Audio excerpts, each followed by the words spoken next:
As with many financial topics, if you Google life insurance in an attempt to educate yourself, you'll find a lot of conflicting information. Usually. Some would vilify certain types of insurance while singing the praises of another, which is typical in our industry and probably in life in general, but it goes both directions. We're going to discuss the main two you hear about, discuss what differences exist, and discuss what to consider when you're making a decision for your family. So we're not here to say one is great and one is horrible. We're here to educate you so that you understand it a little better. You can wade through all the chaos of Google and make a choice for your family. Exactly. And first, we're just going to start off by talking about what's the difference, right? Mm-hmm. And first of all, we've got term life insurance. Right.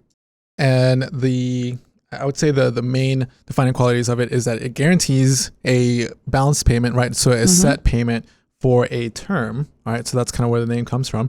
And that way, if anything were to happen to you during that term, you get the death benefit. Yes. So when you're creating a term life contract, when you're applying for that coverage, you're going to say, I want X number of dollars as a death benefit, and I want X number of years that will cover. So 20 years, $1 million policy. If something were to happen during that 20-year period, as long as you were continuing to make your premiums, the insurance company is required to pay that death benefit to your beneficiaries. Now, a little tidbit here from personal experience. A lot of people will have a primary beneficiary, but not a contingent beneficiary. Make sure you've got one listed, because if you're married and you and your spouse are primary for each other and then something happens to both of you at the same time, the state gets to decide who gets your money. And I don't know about you, but I would prefer that not be the case. But yes, that is the exact kind of defining characters of a term contract. But what happens at the end of the term?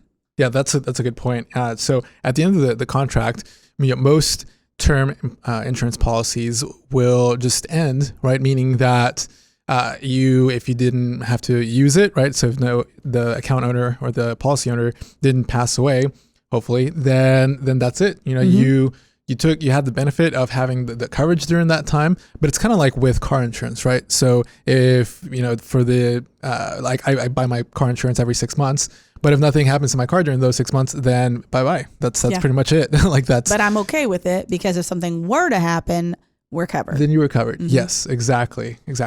There are some term policies that do allow for extensions or possibly conversions to whole life policies. Although that does come with typically a pretty hefty increase in the monthly premium amount. And I even saw one where your monthly premium doesn't change, but just the coverage lowers pretty drastically. So there are some policies that offer some different options there. Usually with term policies, that cost is going to be the same throughout that entire term, but there are some that change. And the other one that we've mentioned is whole life. Whole life is intended to last as long as you live, but it can lapse if you don't pay attention to the cash value and the payments that you're supposed to be paying. Because with some contracts, those premiums are locked in at the same amount for your life, but some, they do a shift. So you want to make sure that you understand all of that. And when you're looking at a whole life policy, there are always going to be like guaranteed parameters and then some other ones listed in there that are based on certain things happening. We always encourage people to utilize those guaranteed numbers when they're comparing that to other things, because that's what you can get. The others require variables that you can't control. Yeah, I would say that's definitely one of the most important parts. The main thing that I tend to see with whole life insurance and people that are interested in whole life insurance is the ability to build cash value. So they see it kind of like a savings account, and then being able to borrow on that cash value. And so just from an advisor of a planning standpoint, I just see a few issues with that, right? So when you're looking to save money or invest, typically a whole life insurance policy is not your best option. Correct. Right? If that's the purpose. If that's the purpose, yes. So that's one.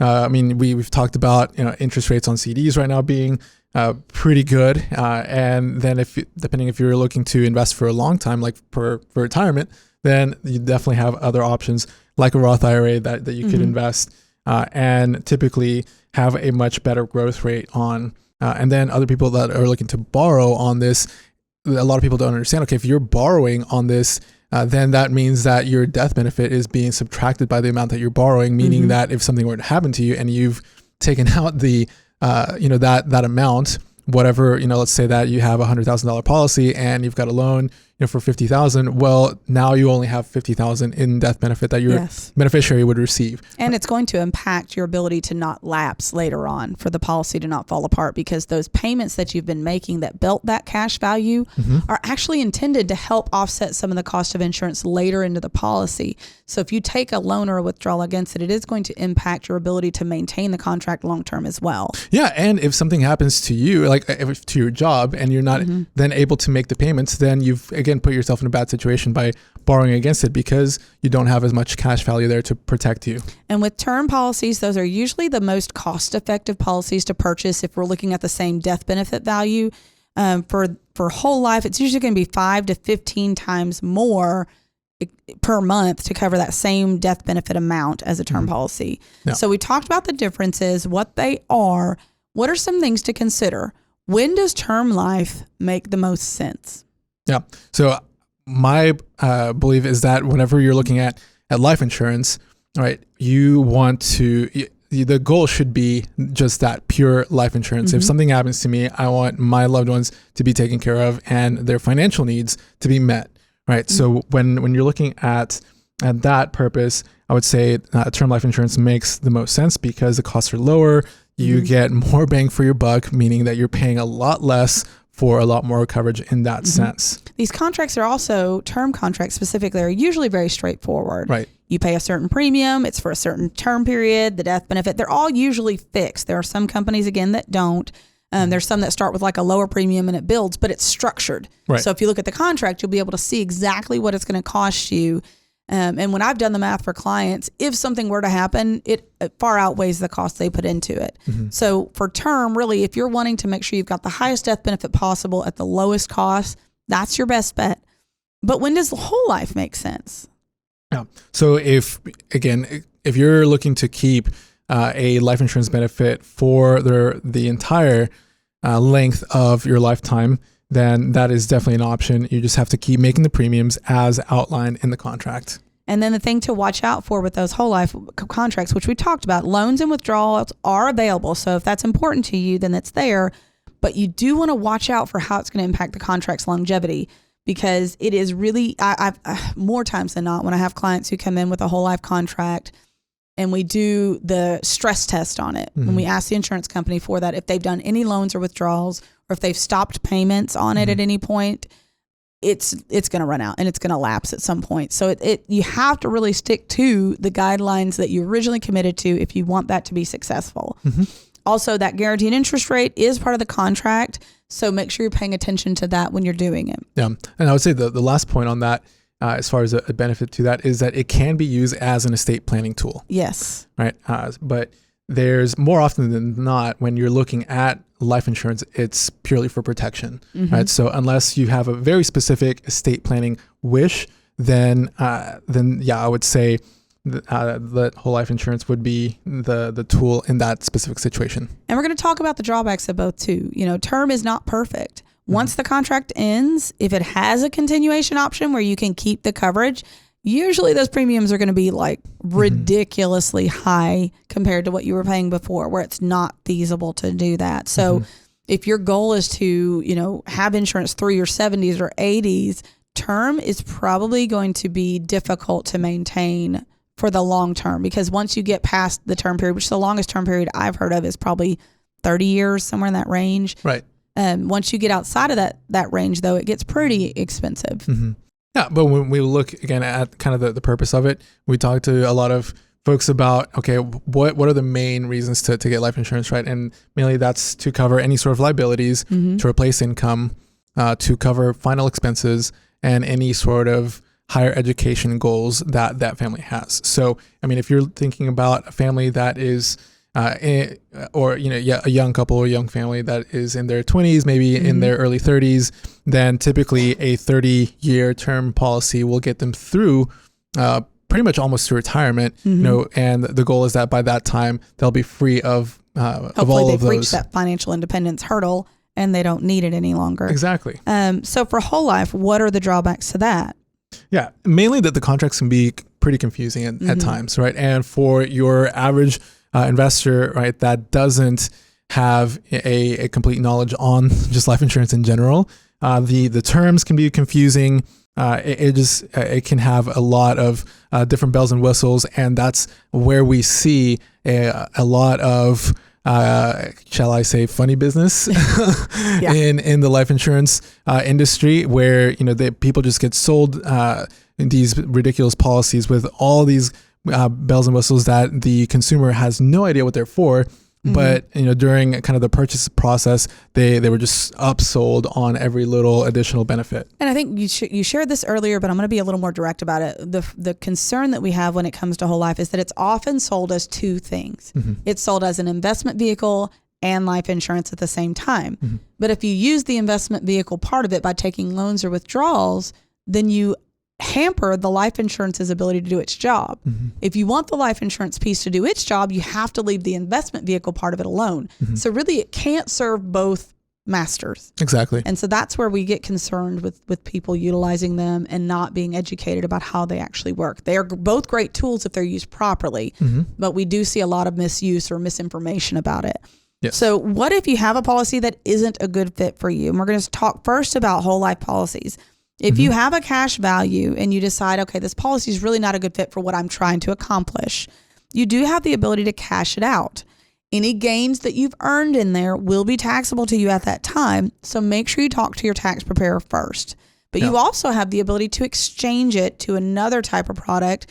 If you keep it within an insurance chassis, you can move it to an annuity type product through an exchange, and you avoid the taxation of the gains for that period of time until you're ready to take some withdrawals. Some clients have even used this to fund long-term care product options that are out there in the market to kind of set themselves up for the next stage of life.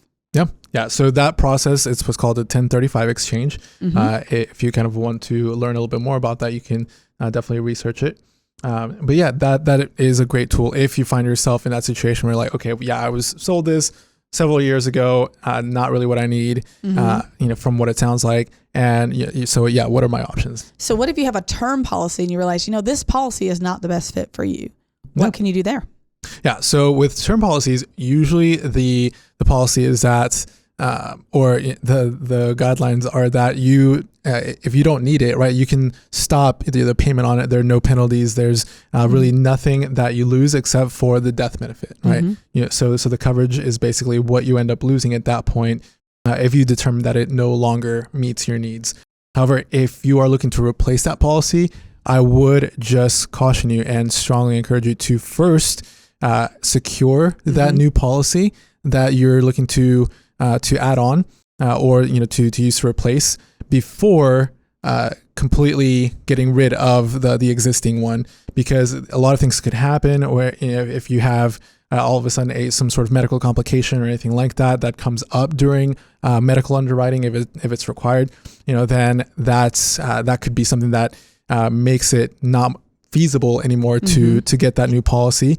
And if you do need life insurance, having some, even if it's maybe not the best type, could be better than not having any at all. Yes. And we've covered life insurance before and different things, but one other piece that we're going to kind of give you a little bonus there is if you have coverage through your employer, that's an awesome benefit.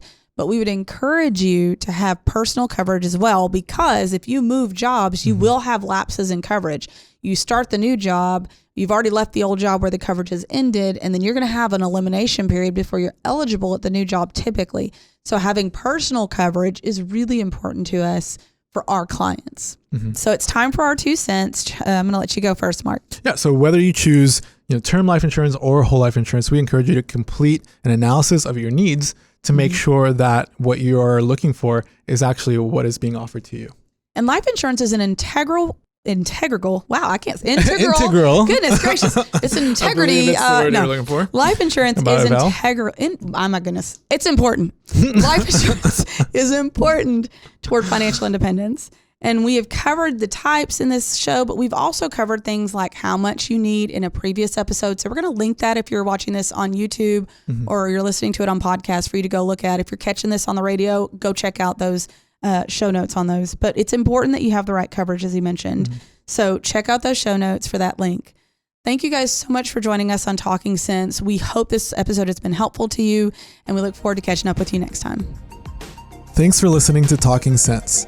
And if you like what you hear, make sure and subscribe to the podcast to get all the newest episodes. The Jim Wealth team is available to you 24/7 at info@getreadyforthefuture.com, or you can call our offices at 866-653-PLAN. That's 866-653-7526. And while we like to have fun here, we're also financial advisors, and that means disclosures. You should personally consult a financial advisor before making any investment, and no strategy can assure success. Jim Wealth Financial Advisors is an Arkansas registered investment advisor with securities offered through LPL Financial, member FINRA SIPC.